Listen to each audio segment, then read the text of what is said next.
প্রথমে আমি মঞ্চে উপস্থিত সমস্ত শ্রদ্ধেয় ব্যক্তিবর্গ, আমার সামনে উপস্থিত এই গ্রামের বিশিষ্ট মানুষজন, অভিভাবক অভিভাবিকা বৃন্দ এবং স্নেহের ছাত্রছাত্রী সকলকেই নতুন ইংরাজি বছরের আন্তরিক শুভেচ্ছা অভিনন্দন জানাই।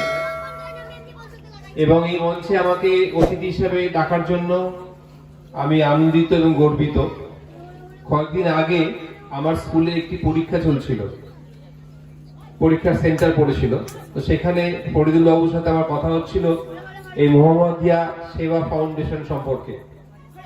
যখন উনি আমাকে বললেন, বিশ্বাস করুন আমি প্রথমে জানতাম না যে আমদান এরকম একটা সেবা প্রতিষ্ঠান আছে, আমার জ্ঞানে হয়তো ছিল না, কিন্তু শোনার পর সত্যি আমি অবাক হলাম যে এরকম একটা সেবা প্রতিষ্ঠান এখানে উপস্থিত আছে। এবং আনন্দও লাগলো যে সেই আমদানের সাথে আমি আমদান স্কুলে চাকরি করি এবং আমদানের সাথে তার একটা সম্পর্ক আছে, সেটা জেনে আমার খুব আনন্দ লাগলো। এরকম সেবা প্রতিষ্ঠানের যে কাজগুলো, এই সমস্ত কাজগুলো আস্তে আস্তে হয়তো হারিয়ে যাচ্ছে আমাদের সমাজ থেকে।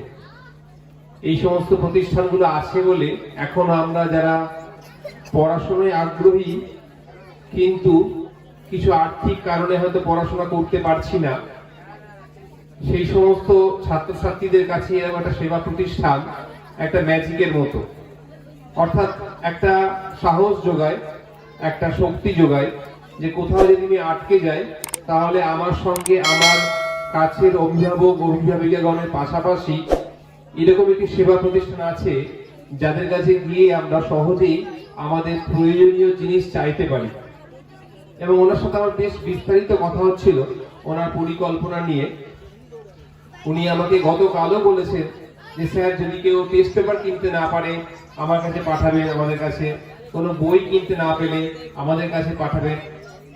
সুতরাং এই যে চিন্তা ভাবনাগুলো, আমরা যেভাবে গতিশীল সমাজে বসবাস করছি, আমরা যেভাবে ক্রমশ গতিশীল হয়ে উঠছি, আবেগগুলোকে বিসর্জন দিয়ে শুধুমাত্র বেগের উপর জোর দিয়েছি, সেখানে এই আবেগময় পরিবেশ গড়ে তোলাটা সত্যি খুব দুরূহ কাজ।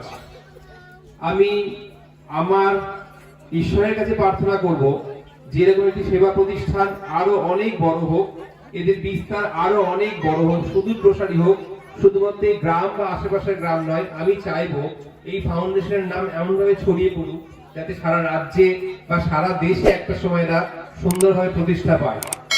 আমি আমার তরফ থেকে একটু কথা দিয়ে যাচ্ছি যে যতটুকু সাহায্য করা যায় এই প্রতিষ্ঠানে আমার সামর্থ্যের মধ্যে আমি ততটা সাহায্য করব, ওনাদের পাশে থাকবো। আমি বলেওছি যে আমার স্কুলে অনেক সময় অনেক বই আসে, যে বইগুলো পড়ে থাকে দিনের পর দিন, কেউ পড়ে না, সেই রকম পাঠ্যপুস্তক আমি এই ফাউন্ডেশনে দিতে চাই যাতে এই ফাউন্ডেশন সেই বইগুলো খুব দুস্থ যারা বই একান্ত কিনতে পারে না তাদের কাছে দিতে পারে পড়াশোনার জন্য।